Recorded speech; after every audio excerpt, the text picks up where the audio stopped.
ప్రజలు వచ్చి విభూతి, రక్ష తీసుకెళ్తుండేవారు. వాళ్ళందరికీ కలాం అమ్మగారు వండి భోజనాలు పెట్టేవారు. ఇదంతా కలాం గారు చూస్తూ గమనించేవారు.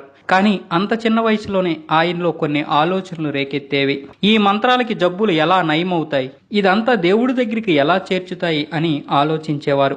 ఒకసారి వాళ్ళ నాన్నని అడిగారు, నాన్న, మీరు చేసే పూజలు, ఇచ్చే రక్షలు, విభూతి మనుషుల యొక్క కష్టాలని తీర్చగలవా అని. అప్పుడు వాళ్ళ నాన్నగారు కలాం భుజాల మీద 2 చేతులు వేసి కొడుకు కళ్ళల్లోకి చూసి, మనుషులు ఎప్పుడైతే తాము ఒంటరిగా ఉన్నట్టు భావిస్తారో అప్పుడు వాళ్ళు సాహచర్యం కోసం వెతుకుతారు. ఇబ్బందుల్లో ఉంటే సహాయం కోసం వెతుకుతారు. ఒకవేళ ఏదైనా సంకటంలో ఇరుక్కుంటే దాని నుంచి బయటపడే వారి కోసం ఎదురు చూస్తారు. నిజానికి మనమున్న కాలంలో గాని, మనమున్న స్థలంలో గాని మనిషి తాను చేసే మంచి గాని, చెడు గాని పరమాత్ముడి యొక్క ఆజ్ఞ మాత్రమే అని కలాం గారికి చెప్పారు. కలాం గారికి 6 సంవత్సరాల వయసు